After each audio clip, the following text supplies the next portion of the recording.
Oh, hi.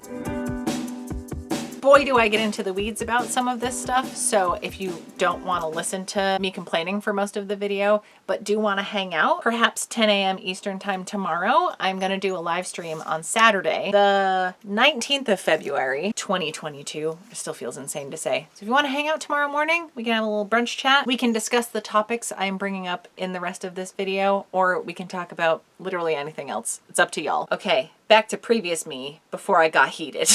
Let's talk about Etsy, y'all, because I am overwhelmed. I have a lot of feelings and I want to talk about them with other people that probably get it. I know a bunch of you have your Etsy shops, or at least have some experience with it. And it's possible I'm getting worked up over nothing. It doesn't feel like it. And some of the frustrations I have had aren't even all Etsy's fault by any means, just nature of having your own business in general. So here's the thing, right? I didn't do much with my Etsy shop last year because I, turns out, was very depressed. So I'm more than happy to get into the nitty-gritty of my mental health journey the past year and a half, because I am a very different person in only good ways since then. I mean, maybe a little bit more jaded about some things, but I have grown so much, and it's been a lot of work and a lot of waiting, but worth every second of the frustration and struggle to get here. It's almost been a year since I got my diagnosis, which was ADHD, depression, and anxiety. I knew about two of them, but the depression is the one that threw me off, which is hilarious looking back now, because like it's so obvious in retrospect. After a while I was able to get into therapy. I've been doing that for a while, and then once I got so far with that, I decided I would also like to try a medication. I've never done that before, so I was really scared to try anything, but I saw a nurse practitioner at my primary care. She prescribed me something. I saw a psychiatrist. We tried some other things. I got very sick from both of the options we tried, so we just went back to the original prescription from my nurse practitioner, and it seems to be going well. So all to say, I have found myself again through therapy and starting this new medication. I genuinely feel like I have my life back. Like I don't have to sleep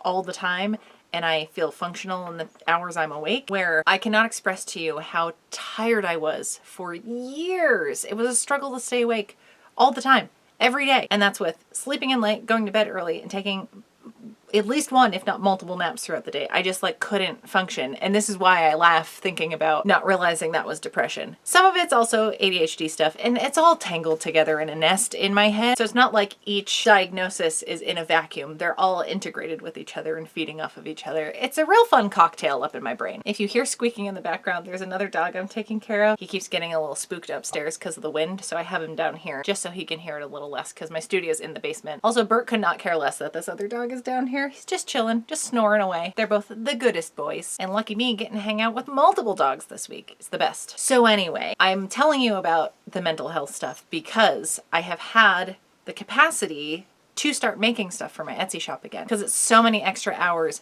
making the stuff, deciding what I'm gonna do, designing the bags. Well, not just bags, also garments, but specifically the bags I just made.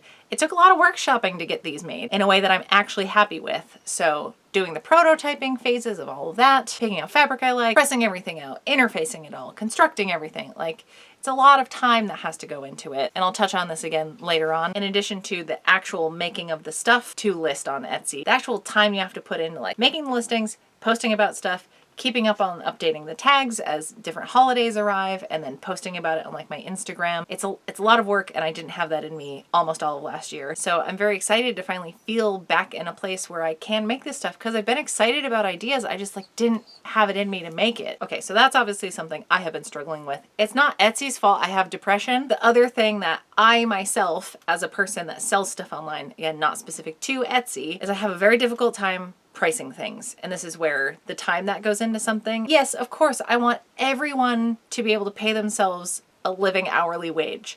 But if I took into account all the hours that I put into making these bags, if I was paying myself the minimum wage in some states, which is $15 an hour, it'd be like 75, 80 bucks. That is so unreasonable. For this, absolutely not. That's not gonna fly. I would not feel comfortable selling something like this to someone for that price. So that's not gonna happen. So then it becomes, okay, what would I pay for something like this? What do I think it's worth? Like, what's a fair price? And trying to compare it to other stuff on Etsy. Stuff like this you can find for very few dollars, which does make me question where the bags came from and maybe the ethical nature of them being constructed, where I promise I am not working in sweatshop conditions, but some bags like this are like $50 or $60. Again, if I'm accounting for all of the hours I put into making these, I do get it, but that seems unreasonable. This is something I have a hard time with. I don't know if any of y'all have a system of pricing things that makes more sense. I've been debating, like, do I list these for what, $18.50? Because the regular zipper pouches without the hardware and the wristlet, like, that makes it an actual purse, I have for $14.50. That's not even 1 hour at a $15 an hour wage, you know? But going up to something like $22.50. If I saw bags like this for sale at a market somewhere, I would gladly pay like $20 or $25 for something like this from a small artist. And I have done it, and I wouldn't question that cost. So is that what I think is fair? I think so. I genuinely want to know what y'all think as people that also have shops, as people that have bought bags from me before.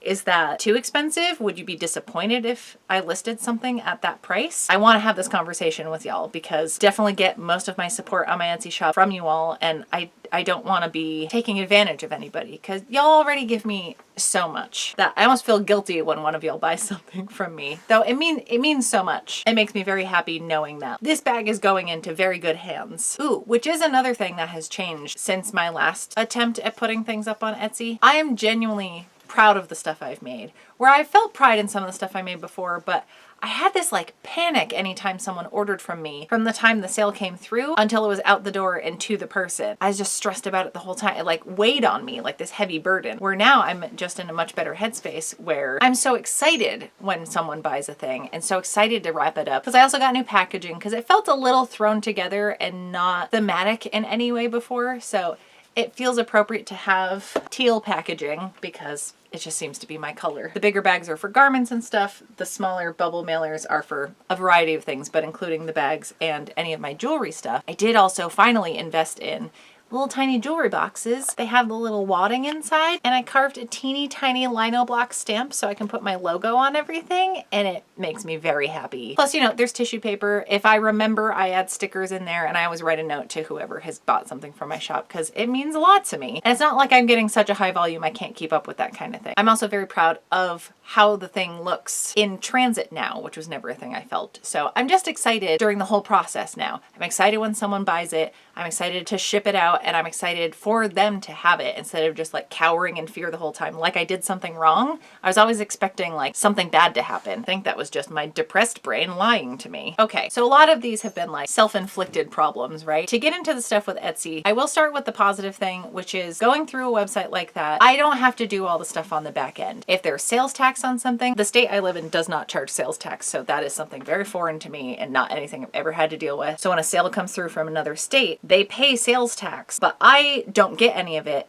Etsy just takes care of it. They send that off to the appropriate state, and I don't have to think about it. Where I get orders from all over the country, almost everywhere else except here pays sales tax. I think there's one other state that doesn't. So not having to like catalog that and set that aside and then submit it monthly or quarterly or anything, huge stress relief, right? And I'm thankful for that. I know most people looking for handmade stuff, the default is looking at the Etsy marketplace. Of course, if there's a specific artist you follow and they have the infrastructure to have their own website and have the following to have their own website, and that makes sense for them, I definitely don't feel like I'm there yet. And I would be very overwhelmed if I had to do all that back end stuff on my own. So I'm not saying there's no value in having a shop on Etsy. Here are the things though. The longer I have had an Etsy shop, I feel like the worse it has become for the business owners, for the people that have the shops. Of course, I'm biased because I'm saying this as someone who has a shop, where if I feel like I'm getting the shit end of the stick, I'm gonna view Etsy as the bad guy, right? And this is where, if you think I'm just being annoying by whining about this,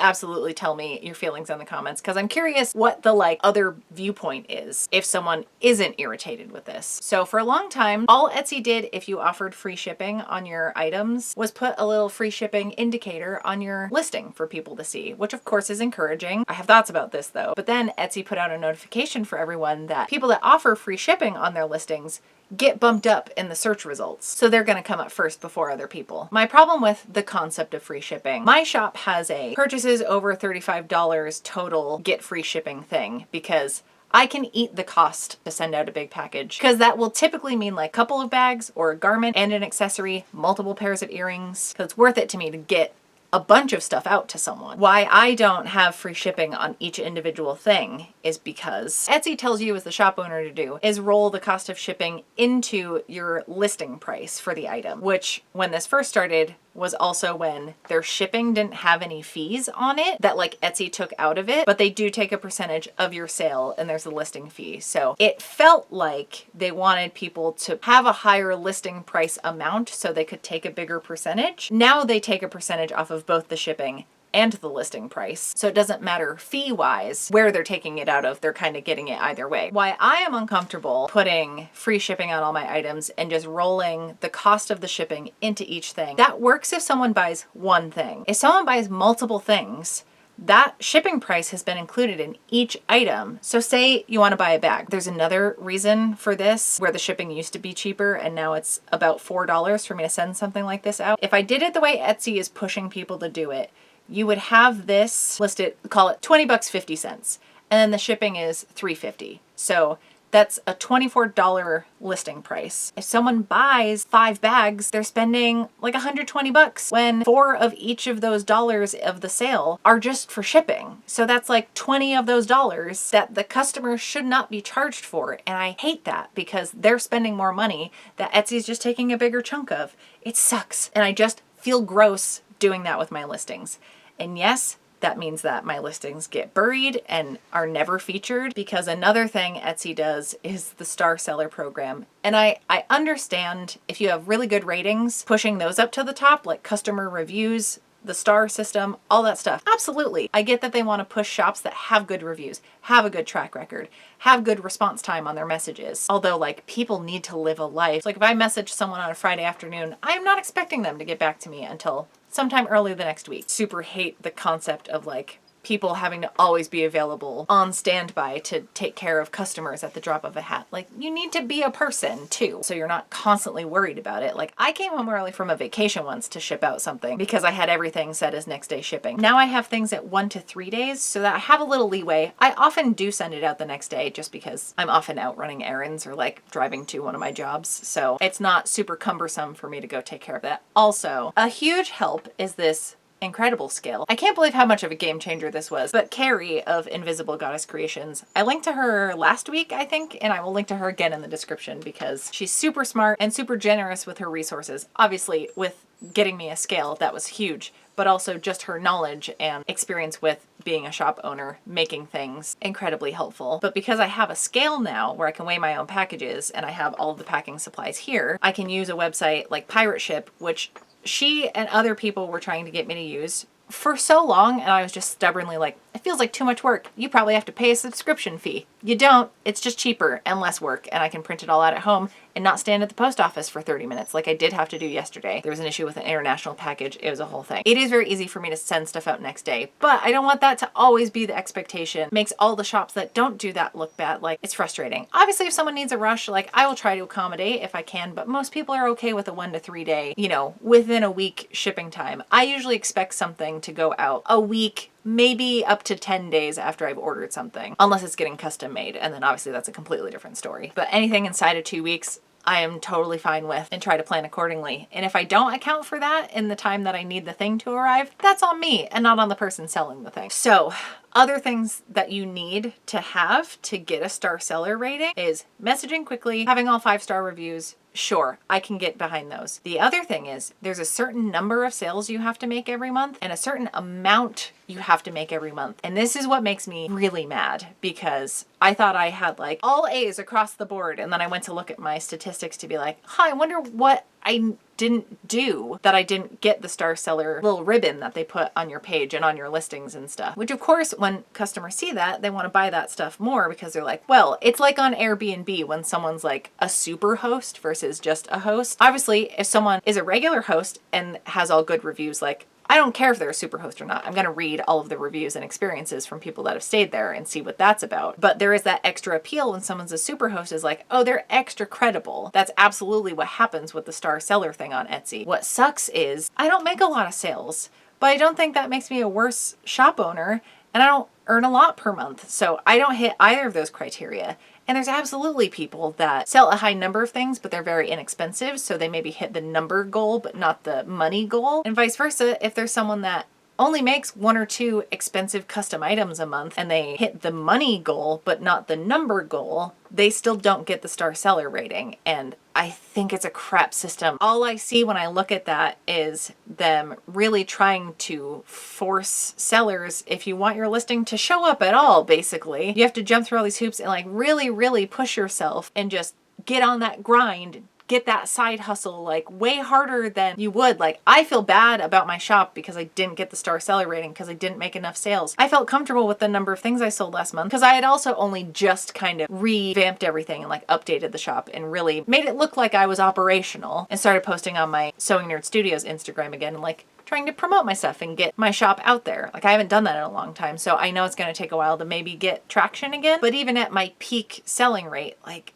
I don't think I was regularly making 10 sales a month, and certainly not hitting that money target that they have for you. It feels very arbitrary, and I don't know why those are the numbers. It's like when YouTube decided, oh, if you want to be in the partner program and be able to run ads on your channel or be able to make your own custom thumbnails, it wasn't just a financial thing for creators on YouTube to not be in the creator program. There were like features you didn't have access to anymore. And that was if you had less than 1,000 subscribers and less than like 40,000 watch minutes or some heinous number for your watch time. We're like, what if someone has a teeny tiny channel? Like, I can't believe how big my channel is. I know it's not huge compared to other people, but for how rad our community is, like, I love the size that we all are. It's like a group of friends. It's not an overwhelming number of people. It's just chill here, and I love that. But people any smaller than me got knocked out of the creator program just because they weren't meeting these arbitrary numbers. It wasn't proportional to what their output was. And that's how I feel about the Star Seller program, is it feels like arbitrary numbers that doesn't take into account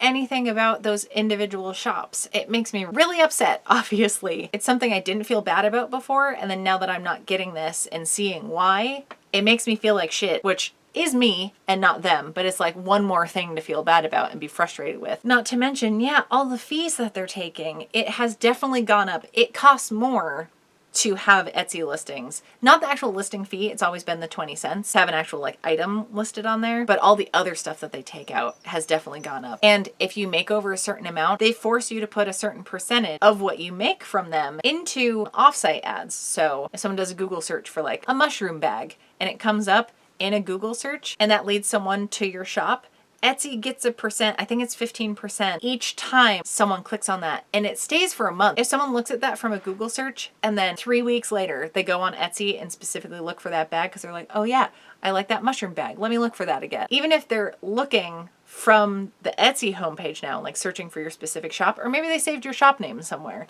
because it's still like in recent history on their computer, Etsy will still take a 15% cut of your sale because they promoted it. So it's because of them that you made the sale. Has nothing to do with you having a good product or charming the customer with your like about me section or something. And that also makes me really mad. And yeah, if you make a small enough amount, you can opt into that or opt out of it. I have opted out of it because fuck that. But if you make over a certain amount every year, I think it's over 10,000 a year, they force your hand. You don't have an option to not have offsite ads. And I just get so discouraged with this kind of stuff because like, how do you keep up? How do you keep up? So then those people have to account for an extra 15% in their totals and their prices have to go up. And then Etsy takes a bigger chunk of that because they take a percentage of your sale.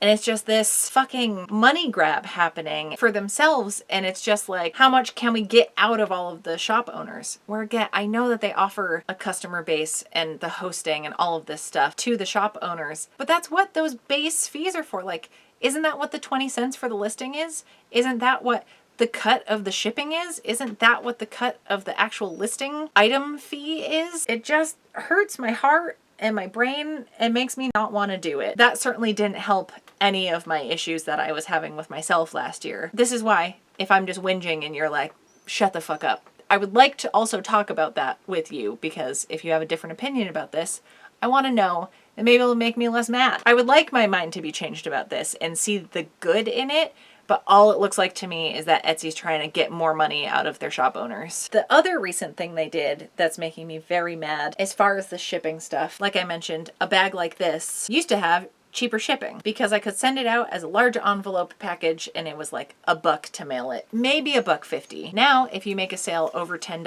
Etsy forces you to have tracking, and you don't get tracking with just, oh, I put 1 or 2 stamps on this thing. Oh, I have a large envelope letter going out. To send one of these bags with the tracking information, it's a minimum $3.50, $4. Obviously more depending on the weight and the size of the thing. These are pretty small, lightweight things. They're only a couple ounces, so like well under a pound. It's 3 times the cost to ship them for no reason. I have always had the option on my shipping drop-down menu that if you want to pay for like priority shipping or any of that stuff, any upgrades, you can pay for that and I'll go take care of that at the post office and you can get the tracking, you can get the 2-day rush. Those are all available to you if you want to pay for that. But if I had the option to buy something and it was less shipping but no tracking number, or more money with a tracking number, depending on what I was buying, most of the time I'm just going to go with the cheapest shipping option. And I hate that that is now unavailable to people. When they first announced this, they said there would be exceptions and you could like appeal for not having a tracking number. I haven't seen it work for anybody. If it has worked for you, let me know. I've had an Etsy shop since I think 2014 and it feels so much less realistic to carry on having a shop. I'm currently okay where my listings are at, and unfortunately, this is the infuriating thing, right? Is I can have people pay for shipping separately, so if they buy multiple items, it's just that one cost and you're not paying for it in each item. But because Etsy takes a % of all of that stuff, that also has to get accounted for in the price, and because they're taking more now, you have to add that in, and it just sucks shit. And I often just don't add those extra percentages onto the cost of my items because I hate that anybody has to pay more because this godforsaken website. So, okay, I think I have made my throat raw with how heated I got talking about this. I am just exhausted. It's exhausting. I'm frustrated. I'm discouraged. Oh, hi, my sweet scaredy cat. You're okay. Yeah. You can keep hanging out. This is Cooper. He's the sweetest boy, and he wants the wind to go fuck itself. Oh my god, he has the best ears. I call him a little pig bat. Hi. Oh my goodness. There's definitely not room for both of us to be up here. He's trying so hard to climb on top of me, but he's too big for that. You're okay, buddy. I gotcha. I'll protect you. So I am frustrated and discouraged and stressed. I tried to just not think about it that often, but as I'm doing a bunch of updates and gonna be listing these bags, hopefully by the time this video's up, fingers crossed, I can get my shit together. Oh, and I know I've been holding some of them up, but if you want to see what the designs are, I got a squirrel bag, I got a cat bag, some shroomies, some chickens and buns and butterflies, and then this little woodland critter. I really wish these were jackalopes, but I'll take what I can get. So goddamn cute. Okay, so fucking happy with how these came out. The efforts I have put in to like designing these bags, they're exactly how I want them to be, and I'm so excited. And I'm sorry to be completely self-promoting at the end here, but I've been asked about bags. Oh, and if you're watching this, there is a discount code for y'all. It's in the description. I will put it right here, and it is Bog Trolls. Seems appropriate, and it is entirely thanks to everyone over on my Patreon that I'm able to do any of this. So like I said, I don't pay myself for my time when I'm making bags, and I get to take that time to make stuff like this and make these videos and workshop the bags so that I can share the tutorials. Well, I use the term tutorials loosely. There's a reason I call them making chats now. But I get to show you how I make the things and put the patterns up for free on the Patreon because of everyone that's over there. So thank you all, both over there and everyone here, for being on this ride with me, because it's a wild one and sometimes it feels like the ups are not worth the downs, but we're just gonna continue making the best of it and make stuff that makes us happy. I had so much fun making these bags. It's all I want to do right now. I'm definitely in a like bag fixation at the moment. So if you want like a custom garment, hoodie or cardigan, something like that, I will absolutely make that for you, but it'll probably be a while till I list any new stuff like that. Of course, we're coming out of winter, so like if I were to do that, it would be ideal to do it sooner than later, but I never said I was a smart business person. That's probably coming across very clearly in this video. But I think I have yelled at/with y'all enough for one day. I'm gonna go get some dinner together for these sleepy, squeaky puppies. Well, Bert is more of a snory puppy. But yeah, I will see you tomorrow morning, 10 a.m. Eastern Standard Time on Saturday the 19th. Let's do a live stream hang. I don't know how long it'll go, but probably an hour or two. I feel like it always ends up going longer than I mean to. But isn't that the case for literally every time I'm talking? I can just go forever. So I'm gonna shut up now, and I will see you back here with another video next Friday. Thank you so much for hanging out. Oh, I'm sorry. I wish I could make the wind stop. I'm powerful, but not that powerful.